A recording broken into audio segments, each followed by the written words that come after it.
In today's video, I am going to be breaking down Eli Ellis and his basketball shooting form. He is one of the best shooters right now in overtime and easily one of the top shooters at the high school level. So let's get down, let's check him out and see what he does so that you can shoot just like him. Make sure to go check out my hardest basketball shooting workout down in the description below if you want to be able to shoot the basketball better.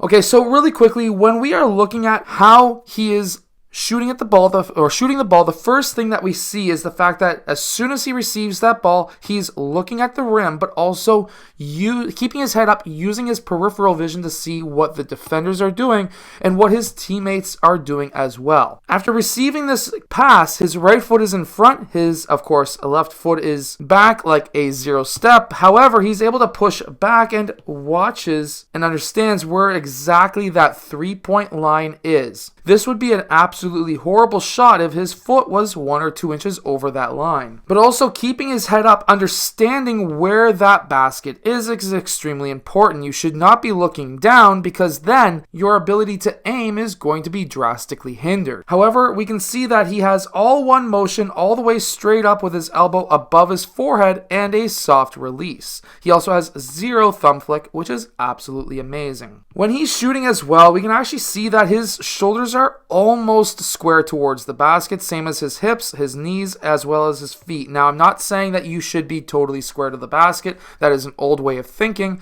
You need to be comfortable. Some players will be more tilted away from the basket than others. It all comes down to one major important factor, and that is getting your shoulder and elbow in line with the rim. As we can see on his way up now, he's a little bit more slightly tilted away from the basket. However, his whole body is in line. He doesn't have his feet looking out this way or this way. He doesn't have his knees pointing in different directions. He is pointing the same direction or directed towards the same direction throughout his entire body. As soon as you have one thing that is out of line, that is when you start missing your shots and become inconsistent. Even on this turnaround jumper, we can see that he's able to get his shoulder and elbow in line with the rim. And it's hard to see with a lot of these clips because it's in 720, but it doesn't look like there's much of a gap on the palm to the ball. Now you want to limit that gap so you can get more backwards rotation on that ball. Or I should say in reality, rotation in that direction. He also kicks his right foot out on this turnaround jumper so that he can get his right shoulder and elbow in line with the rim. And he does make the shot as well. We can see that here when he's catching that ball, he's already looking at the basket using his peripheral vision. Stepping into his shot, he goes left-right so that he can again get that right foot slightly ahead of his left foot so that he has that right shoulder, elbow, and ball in line. That is extremely important. We can also see that he doesn't lock his wrist either. There's a lot of coaches who will say that you have to lock your wrist. I also do not lock my wrist. This can allow you to have a faster release, and for somebody who may not be the tallest person on the court, that makes a drastic change on being able to not get blocked. But his footwork is very good. He catches on his right, goes left-right into his shot. We can see that he goes straight into his dip. He doesn't start here, go down, and then back up. He catches right at his chest. He goes straight down, straight up, and it's, again, all one motion. And watch the ball's trajectory as well. It goes like this. It doesn't go up his body, and it doesn't have this weird kind of in and out style shot. It's one motion all the way up into his shot, as we can see right here. We can also see that his on release shoulder to wrist is about 135 degrees, which is in that range that you would like to see. But also the trajectory down to the rim is also extremely important. As we can see here,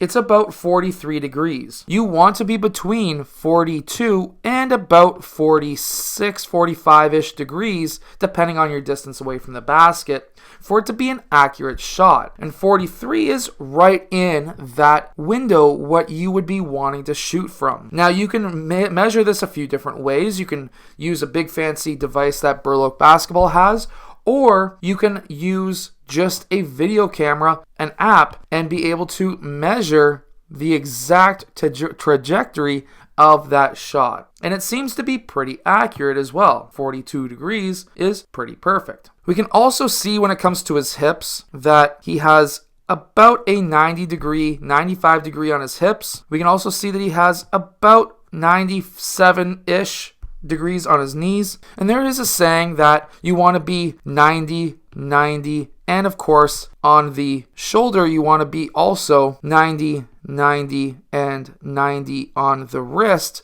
But with a one motion shot, it's hard to say 90, 90, 90 because it's all one motion up. There's no freezing anywhere, and he's releasing from pretty much in front of his face as well. We can see that from this clip here where he's releasing from in front of his right eye. And there's a lot of coaches who will say, old school coaches who say that it has to be beside your head and all of that. To be brutally honest with you, as long as your elbow and shoulder is in line with the rim and at least half that ball is over top of that upper arm or shoulder, you're going to have an accurate shot as long as it comes off of the right fingers. And when we see the release in a lot of these clips, it's hidden. But if we look at this clip on the fadeaway, we can almost definitely say that it comes off of his pointer and middle finger. And we can really see it right here where those fingers split. That most likely it does come off of the pointer and middle finger, which will give him a very accurate shot. Make sure to go check out the Prospects channel down below, but also make sure to go check out the hardest basketball shooting workout down in the description too.